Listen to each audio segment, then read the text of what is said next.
All right, welcome back, Bay Area Combat Fight fans. This is the Bay Area Combat Podcast, and we are back. We are live. We got a special one.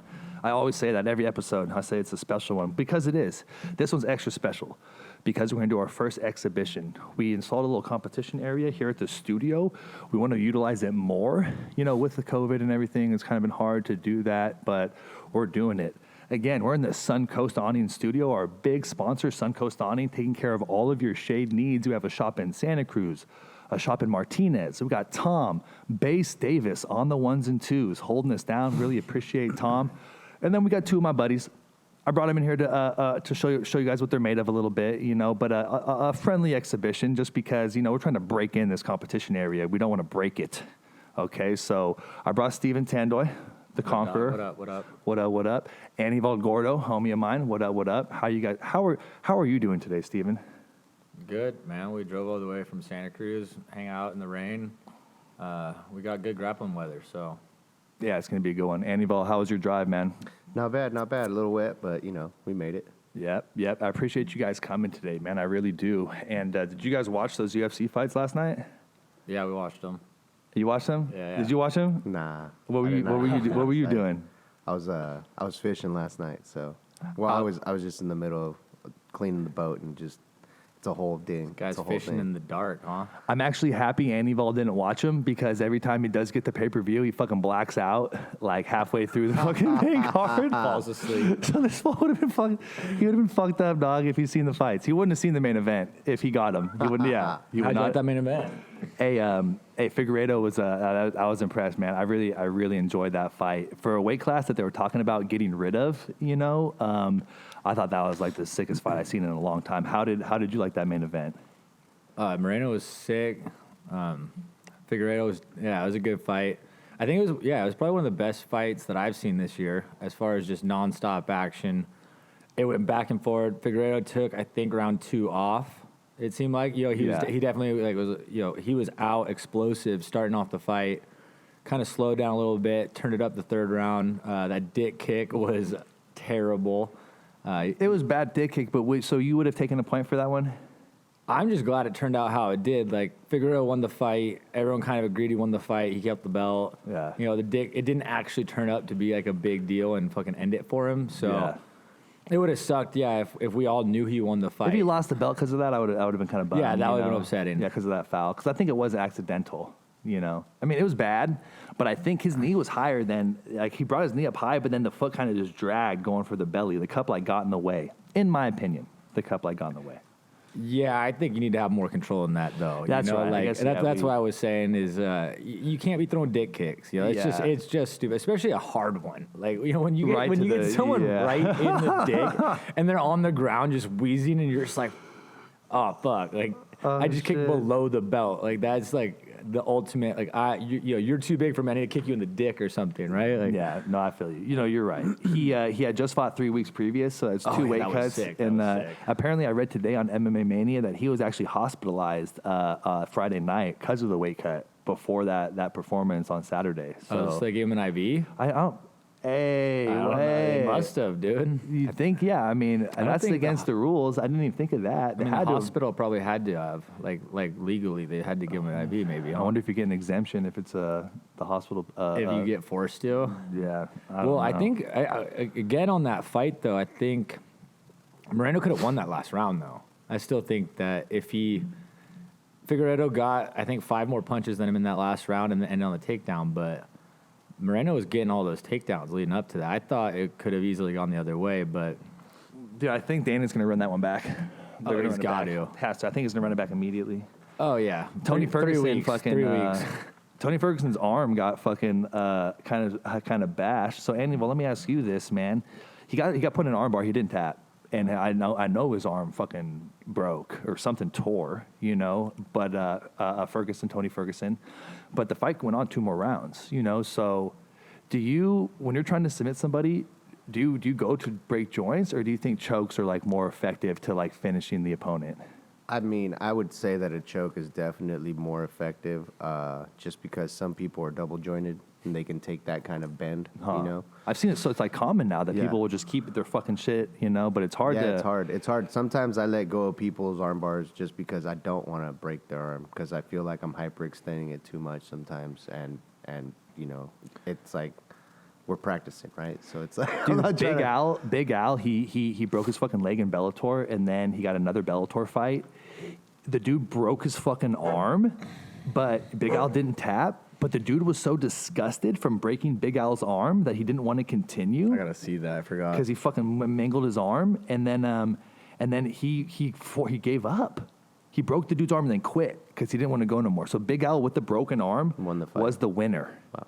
You know, and Yeah, who knows? that- Tony Ferguson could have put something together with that broke arm, you know, and 100%. he could have came back. So I'm thinking chokes. Are you guys gonna try to choke each other today, or are you guys gonna try to break each other's arms and shit? I'm just trying to get a takedown. We'll start with that and see where it goes. That's probably best. That's probably best. Hey, so boxing is kind of fucking weird right now. They did that Tyson fight. It was the most successful pay-per-view of 2020 in combat sports. Bigger than any UFC event. Yeah. And Guaranteed. yeah, bigger than any boxing show. What other events do we have? The Gaethje. They had Fight Island. They had Jorge Masvidal versus Usman on that last. That was the biggest UFC. That was a big one, right? Yeah, it was because big, Fight but- Island was big. Right. Yeah, but it was last second, and Masvidal didn't really like. He didn't have a camp. Yeah, he didn't have a camp at all. That was the second biggest event. Was it of, not Gaethje versus Khabib?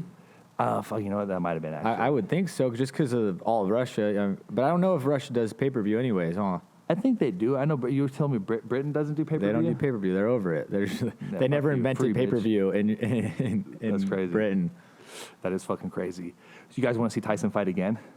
Fuck yeah. Did you like it? Yeah, I liked it. I think that he needs to fight somebody who's not going to be so Running away so much and Yeah, shit? like somebody who's going to just grab him up. You think 'cause they Evander don't- Holyfield is the one? No, Fuck. That'd be scary. no, I don't think so.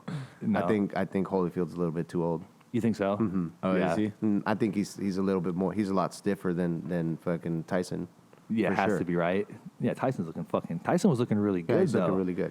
Yeah, I think he's also got to actually decide that he wants to box instead of just doing exhibitions. Because I think the whole time he was trying not to knock him out. out. Yeah, Yeah. he in the last 2 rounds, I don't think he threw a single punch to the head because he was like, "I'm not okay. I won. I'm not gonna knock this dude out. I'm not gonna knock him out." Yeah, I kind of And, got that same vibe, Yeah, too. it felt like he was holding back. I mean, and I think I brought it up before. He was biting on his fucking glove like he wanted to murder someone. Yeah. Trying to hold. He's like, dude, just keep it together. Just keep it together. Chewing on his glove. It was nuts. It was nuts to watch like a 51-year-old and be like, I'm literally afraid of this guy's Yeah, mental. Like, what still the fuck? scared. Still scared. What about Mayweather and Jake Paul? They're trying to run that one in January. What do You you think it's gonna happen? I mean, fuck. I mean, they say the money's there. I mean, so Mayweather, from the numbers I saw, was only getting a guaranteed like $2 million or something, and usually that fool gets $100 million. So Yeah. I don't know why he's like even willing to go in there with the YouTube dude to make $2 million. Is I it- guess he's getting a percentage of the pay-per-views, and maybe they plan on it being like ginormous. Well, is Jake Paul gonna? I mean, isn't he some like 10 inches taller than him? He's way bigger, huh? Yeah. he's Yeah, bigger. I He's mean, way he might bigger. even be a full foot. He's like 6 foot, and I don't know, Floyd's like 5'5" or something. I don't know. It's gonna That be. matters, huh? I saw a picture. I think it might have been Photoshop, but like they took put the two of them together. It's a huge difference. I'd like to see Jake Paul fight a hungry fighter. Like You a know real what I'm saying? fighter? Yeah, a real boxer. You know what I'm saying? Yeah. Like, not some fucking shit show pay-per-view fucking celebrity shit. You know what I'm saying? I think that's all he wants, though. He just wants. Yeah, no, I'm sure he does, but yeah, that's something I'd like to see. I'd like to see him go in there with a real boxer and fucking see what Yeah. that was made of. I would like to see that as well, just because, geez, like these fuckers put in a lot of work to get those kind of paydays, And they too. don't, yeah, Yeah, and they don't. and they don't get a payday You know like what I'm that their whole life, and then these guys wiggle in there and get that money. Yeah, no, it bugs me. It rubs me the wrong way, too. But you know Mayweather's gonna fuck him up. Bad. No, for sure. Just for the record. Yeah, for sure. There's that fight wouldn't be good. It's just gonna be as good as Floyd. Like, however good his acting job is how good that fight will be, right? Right. Yeah, I mean, 100%. that in theory, that's how it should be ran. Kind of like he didn't. He just when he decided to beat Conor is when he won. Right.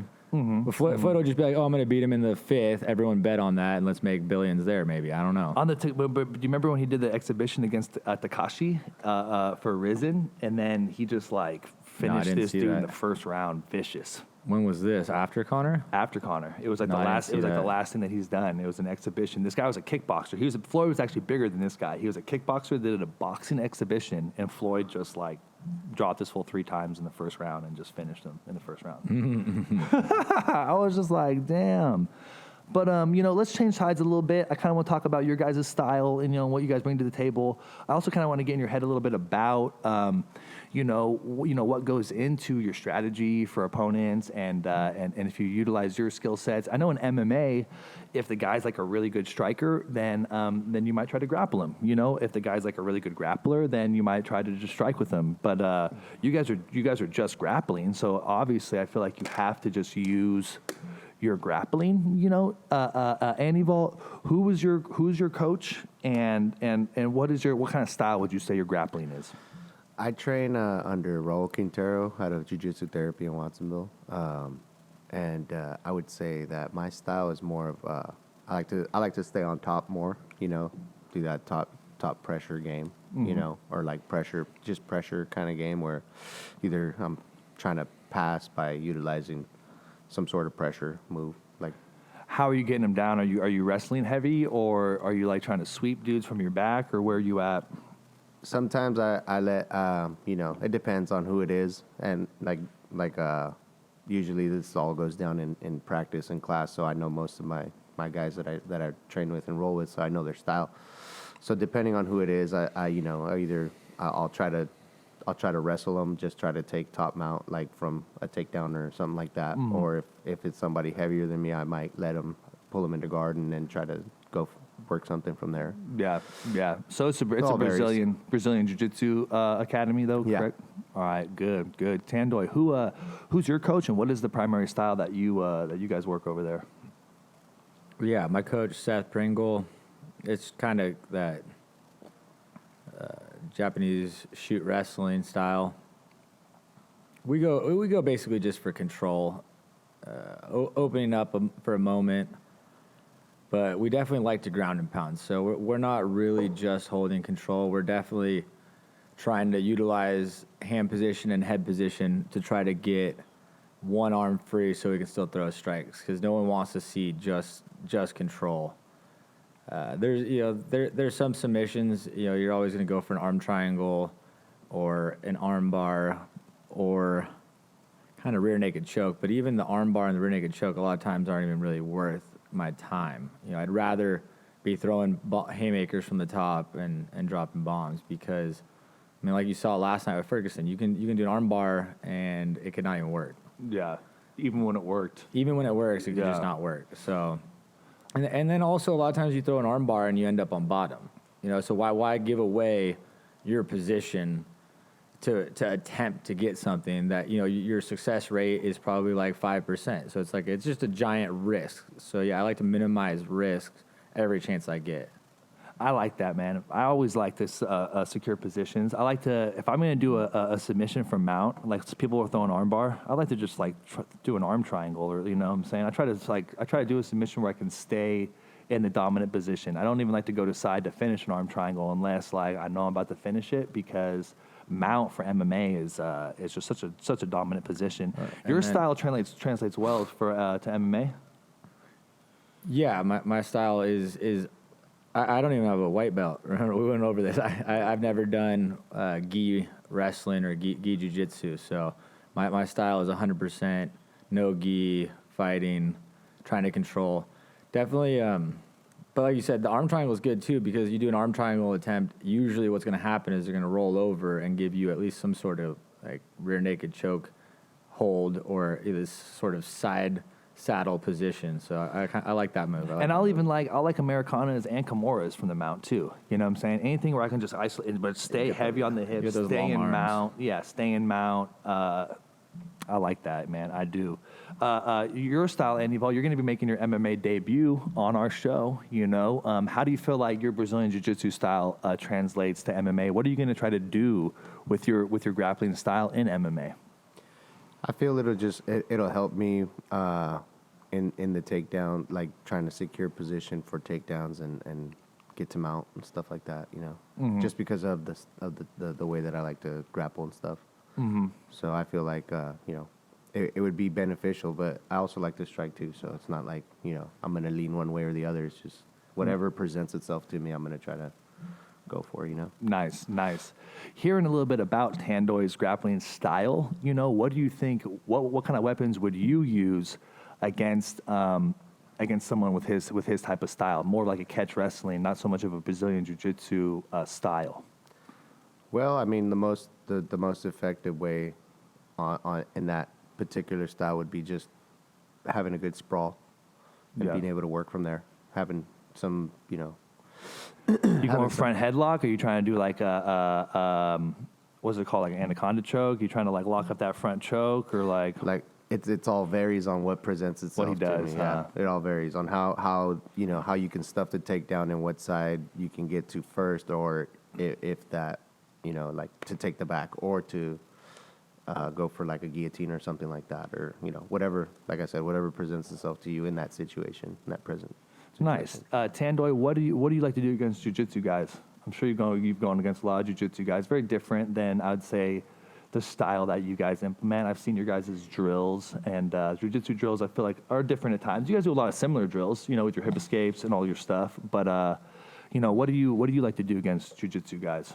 I think with jiu-jitsu guys, because they like to get their legs and their feet up kind of like in your hips, they definitely try to isolate arms very quickly. So you really gotta be careful to keep your arms in tight and don't let them get those. So basically, I try to do exactly what they're doing back to me. I do it to them. You just gotta isolate an appendage of some sort and come at them with their own game. It's just a little bit more of a smash style, a little bit more of a grinding style. But if you can isolate one of their ligaments, it definitely takes away a lot.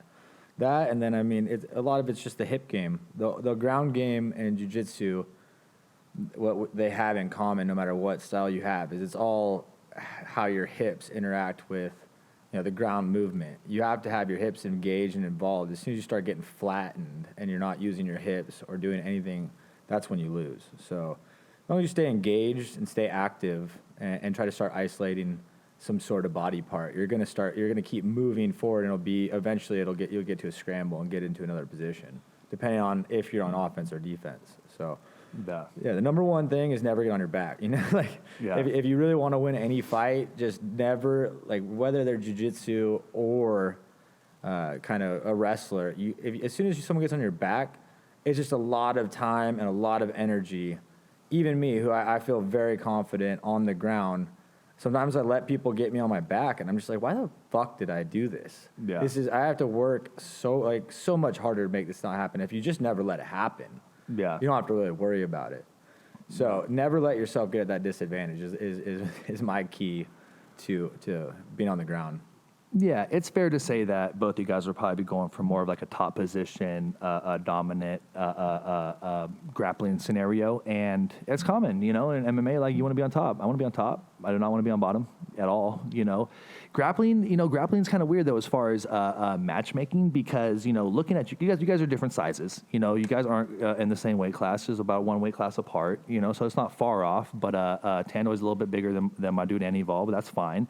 Tandoi would be a white belt, quote unquote. Anibal's a purple belt.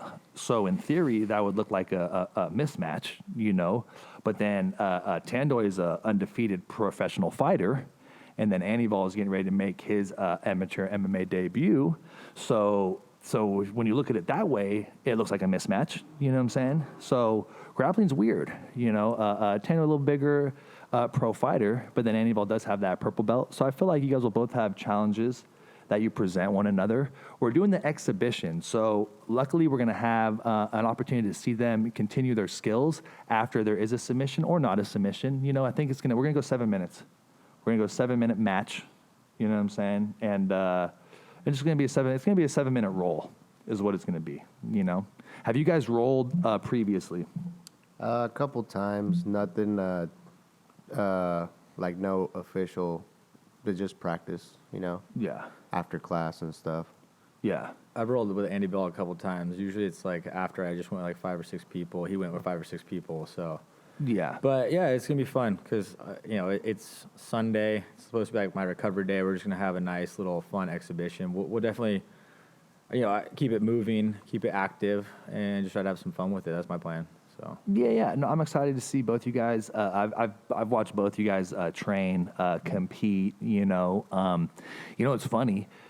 In jiu-jitsu or grappling, I did a lot of jiu-jitsu. I got my purple belt, but when you like tap someone in practice, it doesn't really count, you know, because it's practice and they're trying shit. But although it doesn't count, everybody will remember every single time that they tapped you in practice ever.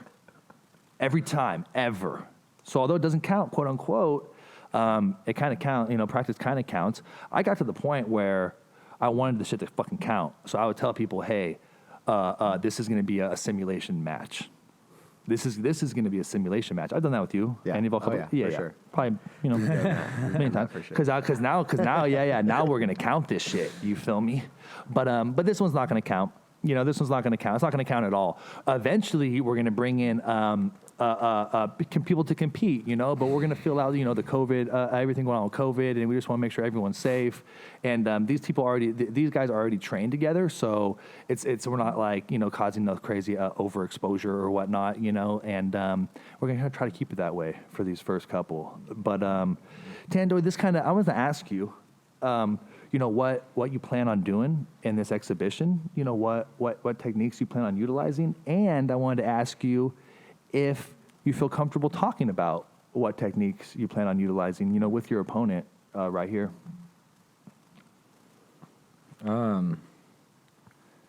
yeah, I mean, we're gonna go from standing, right? Yeah. So it's going to be a lot of misdirection, especially when you're just doing ground game. I think misdirection's a extremely useful tool. So get someone moving one direction, grab an arm, try to push it the other direction, kind of do like the wrestling snap, like high school wrestling snap. Mm-hmm. But, you know, with arms and hands, I think just to get a takedown, grab an ankle, get an ankle pick. Luckily, we have some walls, so I think that with the walls, we'll actually be able to get a takedown because, you know, you could do like 3 minutes, no one could get a takedown if you're really bold trying to do it. Yeah. So at that point, yeah, I'll probably keep it light. We'll see. I'm pretty big, so I'll probably not go in 100% control mode because, you know, that just could not be fun if I'm just sitting there on top and being kind of like Oliveira last night versus Ferguson and just like, oh, I want this win. Like, this is not what it's about. This is about trying to, expose yourself. I also like to really get myself at deficits at times and like get out of arm bars like that people have. So I'm 100% confident in allowing myself to get taken advantage of. And so keep it active and keep it so that way. I think you said we were going to go over it afterwards too. Yeah. Yeah. So, you know, that way we have something to look at. We don't need to be, we trained together already. And yeah, so that'll be what I'm going for. Definitely. I like to pass. There's a couple of passes I know. Get ups are good. So, first of all, we got to get warm because it's pretty cold in here. Yeah, we were talking about your mount escape yesterday. You have a pretty good escape when you get mounted. Don't really mount. It's hard to keep you mounted, which Tony Ferguson got fucking mounted the whole goddamn fight. Yeah. So, are you worried about the mount position, or is that something you feel comfortable getting out of? I think with the mount position, I mean, yeah, you really can't get there, but I think that... So I don't like full mount very much. It's not a very good, reliable position to be in. If I'm fully mounted on someone, the bucking bronco is just like tried and true. And if you can get your arm under, you can at least you'll get at a disadvantage. You might give them an armbar attempt or a triangle attempt, but there's no reason that anyone should like be mounted for too long. It's not very effective position because you're literally just trying to hold on with your thighs, your groin, and your knees. It's not It's hard to throw strikes there. Like you saw, Oliveira couldn't throw any strikes. It's not Nothing it's not a significant. fun position to be in. I'd rather be in side control. So Yeah. I mean, if I get a full mount, I'm gonna just let someone get out of it so I can get a better position for striking. Unless you can isolate an arm, do a gift wrap. Gift wrap's definitely one of my favorite moves. So I'm fine giving anyone any of my moves, talking about it. Like I'll tell anyone in the world because everyone knows all the moves. Everyone is just making it happen while people are watching with someone that's actually trying. Yeah. There's no secrets in fighting. Yeah, Like, you're not at all. Yeah, it's all out there. You can see the techniques anywhere. Just can you stop them? Anibal, what techniques do you think are going to be effective against Tandoi? And do you feel comfortable telling him like what you think you're going to do to him, or is that something that you probably wouldn't do in a competition, or where are you at with that? Well, I mean, like you said, there is really no secrets out there. Even if I was like, say I was competing in a Pan Ams or anything like that, you know, and you see your bracket, you can always look up footage of your guys and see where they're strong at, where they're not strong at, and develop a game plan according to that. So it's really just a matter of getting in there and going for it. And I think for me, it's just going to be watching for the takedown. Watching for the takedown for sure. Yeah. It could be a stalemate. You know what I'm saying? Someone's going to need to get a takedown. Yeah. I'm way too comfortable off my back, and I'm breaking that, man, because for MMA, dude, you just like can't be. You know, obviously this isn't MMA. There's gonna be no strikes. You know, so if you wanted to work some arm, I have a mean arm bar from the bottom, but it's like hard to put it together at times. So I don't even want to be down there. You know, but so we'll see. I'm excited. I think now we're gonna we'll get you guys warmed up. And then we're gonna transition into the competition area. We're gonna run the exhibition, and then we're gonna bring you guys back. All right, then we're going to bring you guys back and ask you, how to go for you. Is it what you expected? Did you do something different? You know, what was challenging and what wasn't? And we'll go from there, dude. So, hell yeah, dude, we'll warm you guys up. What was that dude's name that freaking knocked out off his butt cheeks, bro? You got to talk about that. Dude, Holland? Kevin Holland. Kevin Holland, dude. Oh, man. Knocked out Jacare from his butt cheek. You should have seen it, bro. It would have been. It was around the time you would have been blacked out. You probably would have seen that fight. Was it yesterday? It was last night. Yeah. Jacare fought last That's night. one of the most impressive knockouts because he wasn't posted on his rear hand. I thought he was at first, but it was kind of like he was moving it around, and he used his right foot and his left hand to kind of get a right-handed punch. It's fucking insane. It was dope. And then Cub Swanson came in there with his knee all battered and just fucking. Cub was sick. It was dope. Cub was sick too. It was the last fight of the prelims. But yeah. All right, sick, good. Okay. We're gonna warm you guys up, and then you'll see what's up. We'll see what's up. Keep it pumping. All right, guys, Cool. Good, guys. Good. They game and ready. Good. Working some wrist control. Trying to stay loose to get started. We only had like a 10-minute warm-up. Bam. Good. Boom. COVID grappling, man. I love it. Right. Using the wall. Little head snap. Try to set the takedown. Just trying to control arms and torso a little bit, but he's got good base. So didn't sell out. Got a little leg Trip there. Right in the mount. Knee on belly. Good. Anibal turtles. Got my little leg lock in. I get the one leg in, definitely. Good hip pressure on top from Tandoi. Little wrist control. Yeah, right there. I'm just trying to climb out. Basically trying to survive. Good. Anibal controlling his own wrist. Looks like he's trying to turn into Tandoi. Tandoi trying to establish two hooks, trying to get full back control. Right now, if Anibal were to turn, he could end up in about half guard. Bam, bam. Oh, there's a second hook. Anibal fighting choke. Yeah, this was fun. Once I got the other hook in, as you know, it just kind of like it got a little tighter, right? I mean, no one likes to have the figure four on the body. We got a full body triangle. Yeah, for sure. I from felt that on my Tandoi. hip.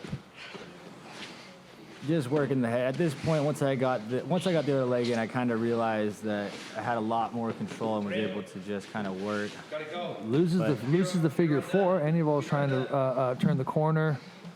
Trying to come into full mount. Kind of trying to come into full guard. Boom. Nice. Tando's riding kind of high here. High. Super high. I'm glad you had a shirt on. Good.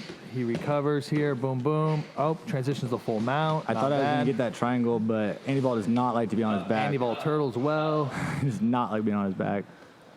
Nice. Good. Yeah, I'm Buying some time. pretty bad on my back. Little ankle Right pick. there. The ankle pick was good. It worked on you for sure. Tandoi's stacking him well, not really letting Anibal establish a guard. Good hip pressure. Anibal was building back to his base well. Tandoi is trying to take that base away, making him build back up. Gotta take his base again. Boom. Good utilization of the wall here, giving Anibal less room to scramble out. Nice pressure with the hips. Anibal trying to get some space with the feet. Okay, gets his full guard established. Face plant on the wall. Little headbutt and shit. Good. Yeah, right there I'm going, basically trying to set up an arm bar from the guard.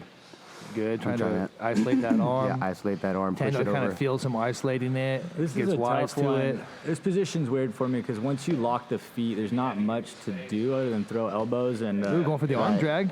Going for the arm drag. Yeah, Anibal almost got me on that too. Yeah, that was, I'm basically trying to push the arm over so that I can block it from coming back and then set up an arm bar. Tando has a ground and pound posture. Yeah. Anibal could, if he did release his guard, he'd have a little bit of space to maybe stand up and disengage. But I like how he walked his hips up to my armpit right there. nice the high shoulder. guard. Looks like Yeah. he's getting an angle for an arm bar. And Anibal looks like he's about to try to scoop the inside of Tandoi's leg to transition his hips. Tandoi has him smushed up against the wall. Yeah, you could go for an arm bar or a sweep there. Yeah, and But I was definitely that's what you trying to ended go up for the arm doing. bar. Yeah.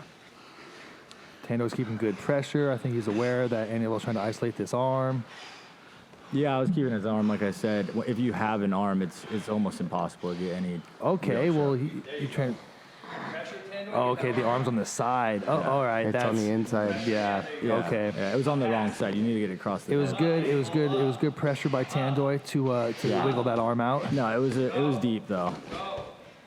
I also had him stacked pretty well. It's hard to lock out anything with a stack. Good hip pressure, not letting Anibal establish his guard at all. Keeping him kind of stacked in an awkward position. It was hard to flip him onto his back. He was really good at keeping his legs engaged. It was pretty cool.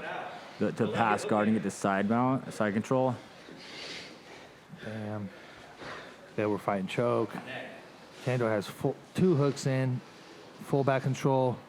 Anibal trying to keep his chin tucked. He's isolating a wrist. Trying not to let Tandoi clasp his hands. Tandoi's getting close. Anibal's turning into him, trying to isolate the arm, pulling it across. Good. Tandoi's assessing his next move. I think he's digging for the chin. He is. He's going for the choke. Trying to get that forearm blade in there. Anibal's looking away. Oh, it's under the chin. He needs to reach back and break those grips under the chin. He's still fighting. He can breathe. He has some space. Tandoi's readjusting. He's sinking it in. He squeezes. It's the tap. All right, good. Yeah, it's funny. You could see me just.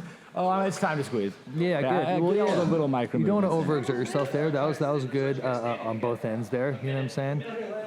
We're gonna run it. We're gonna let Anibal start on top here. See if he can keep this top pressure. He's a smaller athlete. Anibal coming in probably about 10, 15 pounds lighter than Tandoi, but holding his own well here. He has a nice cross face. Tandoi looks like he might be trying to set up some sort of guillotine choke. Okay, no. Trying to reestablish his guard. Oh, Tandoi with the big oompa. Good, nice scramble. Good. Yeah, I thought I had it right there. I thought I had side control there. I was like, yes. Yeah. That was a bait and switch, real quick. But a little pull Good. Anibal's guard. gonna pull guard. Oh, he's gonna establish his full guard. He has short time. He's been submitted, so I'm sure he wants to get the submission back. Good. Controlling Tandoi's base, so he's not getting ground and pounded, although we're not doing that, but I like it. Good. He He looked like he's going for the Kimura. Arm drag. Ooh, that was a nice transition from it looked like Kimura setup to an arm drag. Yeah, Okay. and To I get the didn't, arm across, it was nice. I didn't secure that arm. But you did get my arm fully across the body. I thought it was a tight move. Nice. Tandoi with nice hip pressure, controlling the feet, looking for the up kick, going for the knee slide, Yeah. bam, Yeah, controlling. good footwork. I loved it. Kept the pressure right where you Nice, needed guys. to. And That was under time. round. Hey, was excellent showing by Stephen Tandoi and Anibal. There was times there where he was like on top, and I could see he wanted to like throw a punch. I could just see it. He was like, "This is where I would throw the punch." You know what I'm saying? Yeah. It's so funny. But I saw you getting ready to throw some up elbows from the bottom too. Yeah, I saw those coming. So, hey man, a great showing by both you guys, dude. I was really impressed. The competition area held in well. We wanted those wall mats to be good for. We wanted you guys to be able to utilize the wall as if it was like a cage, you know. And so, that went well. Anibal, did anything surprise you in the match, or is Oh, this guy's really strong for sure. very strong, huh? Oh yeah, it's hard to like impose my will for sure. Very challenging. Yeah, Yeah, very, for very, very sure. well conditioned. Super strong, Very yeah. well conditioned athlete. I've experienced that myself. I used to just like fucking destroy Tandoi on the ground, on the ground too, dude. Yeah, On yeah, that I used to happened. A lot. back in the day, dude. But times have changed. You know what I'm saying? Tandoi, anything surprised you, or how was it? How was it for you, the match? Yeah, I thought it was interesting. His footwork was really good. Even just like the little things when I had two hooks in, I had my heel and foot hooked around his hook after the vine, and he like was just doing little things with his feet to make my feet constantly have to adjust. And those are like the little movements that I like love, and that's like the meta game where it's like, okay, I just make one movement down here that you have to adjust for, and then all of a sudden you don't realize that I'm now out of your arms, and like then he's turning out of the first choke. So that was cool. And then a lot of MMA guys don't kind of hip and feet up over like that turtle roll, the backwards turtle roll, where I had both legs up and I have hip pressure and I'm like, oh, I want to throw bombs. A lot of people don't end up rolling back over. As a jiu-jitsu expert, they kind of stay on their back and let someone pass and get into side mount, which is where I want to be. If you're on the ground and you're ground and pounding, you want to be in side mount or half guard. Like that's where you're doing the most damage, having the most control. So it was kind of weird. I was like, oh, he's not just giving me side control like super easily. Like he's just giving me his back. So I had to take it, and that's why I didn't really work out the first time. Most people don't want their back given up, so they'll take that side control. So that was cool. It was interesting. I had to work out that move. And then, he didn't give up side control. And he really didn't let me pass. Even at the very end when I was just like, okay, I really want to do this knee slicer and get into side control. It didn't work out. But so that was cool. He was good with his hips and good with his feet, which is just his new route to figure out as we were both fresh. So, yeah, it was fun. So Anibal, part of you turtling, right, is for guard retention, correct? So they're about to pass your guard, and then turtle, they don't get any points for passing your guard. Yeah. And so then I feel like there were some situations where he might have been able to stand up from there and disengage. But Tandoi was keeping good pressure with his hips. He was, and he has heavy hips. You can't really see him, but just by looking at him. But they weigh like 1,000 pounds apiece, both his hips. Yeah, it's like lead fishing weights in his hips.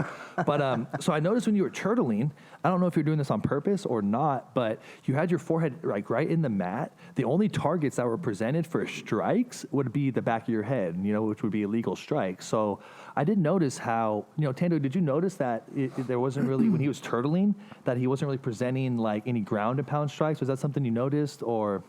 No, because the turtle is a really vulnerable position. I'm not a fan of it, and you can knee people. It's just there's nowhere to go. If you're gonna turtle up, I like the rollover instead of going into turtle position, rolling over your own head and then getting straight back up, usually into a single leg or a stand up. Yeah. You really don't want to be in the turtle position, but for a 5-second rest or just wait. But if someone starts teeing off on you, refs love to stop that position. Yeah. And if someone wants to, I've seen a couple people do it, but you can drop huge knees too into people's side rib cage. Yeah, I've seen that shit. Or even just an elbow to the rib cage in the back where the floaters are. You could really fuck someone up. So it's not a good position to be in. It's mostly like you won't see that position. To not get your guard passed, really is that. For me, it's You attacked the single leg a couple times from the position. It's easier for me for me to get out of side control. It's a little bit tougher than for me to just climb out of your back, especially with the gi. Yeah. Like if you got a gi and I got rope, it's like a rope. Yeah, You know, I you could just. just.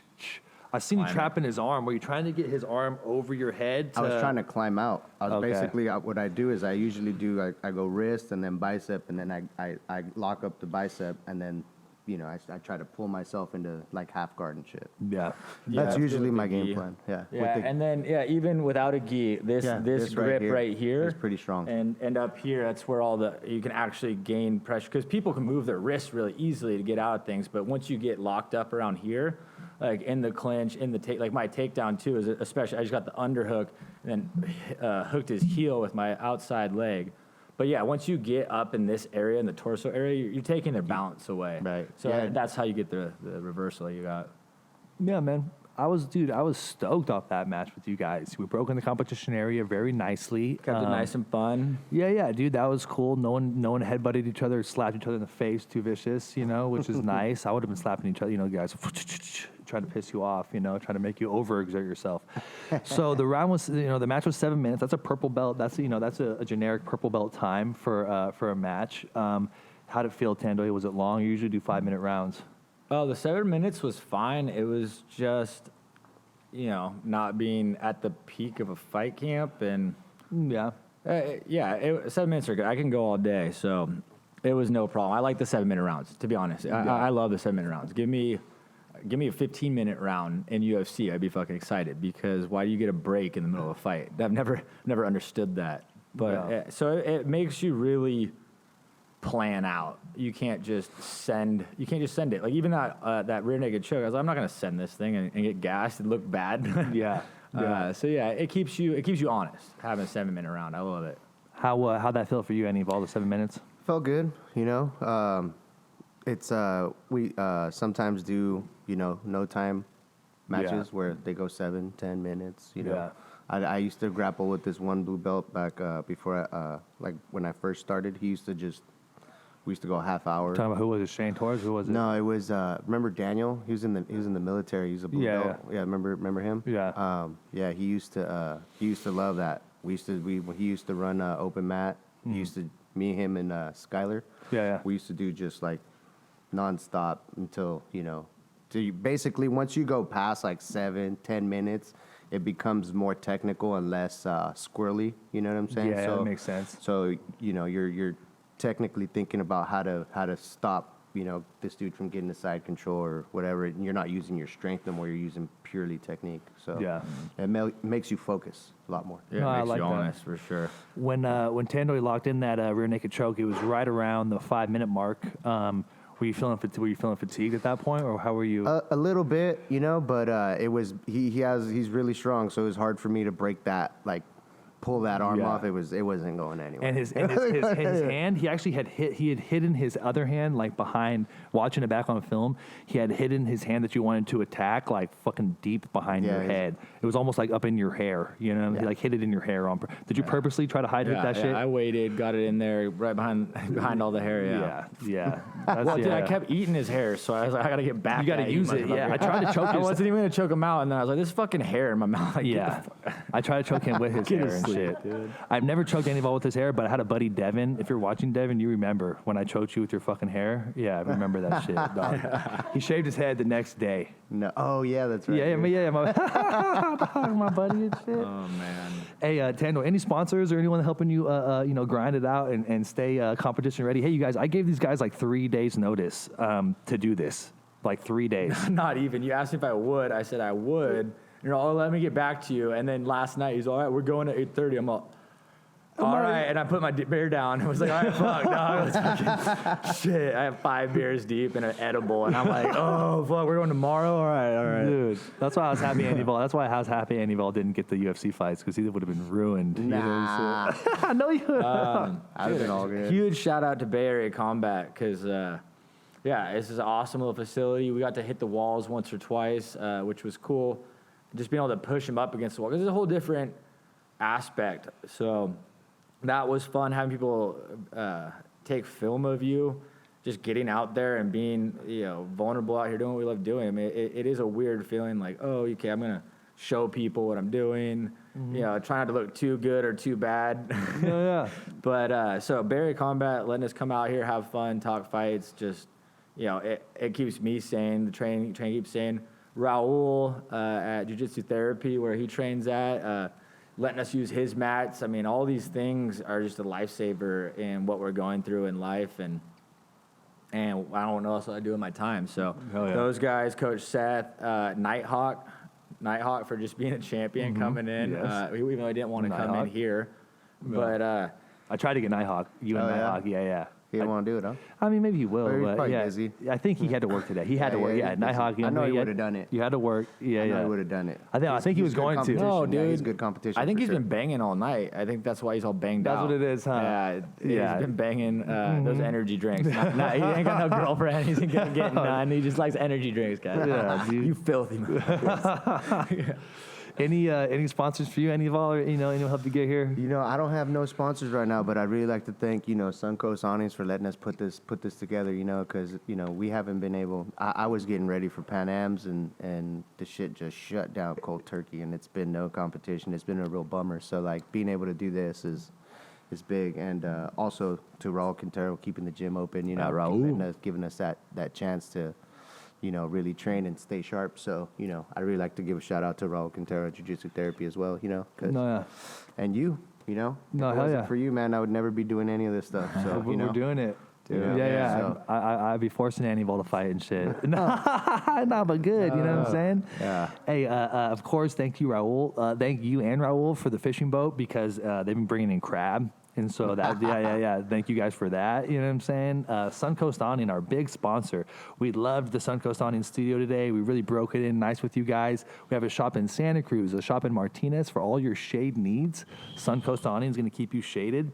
Tom Bass Davis on the 1s and 2s. He's in charge of the whole production with the whole fight and everything. So Tom really put it together for us.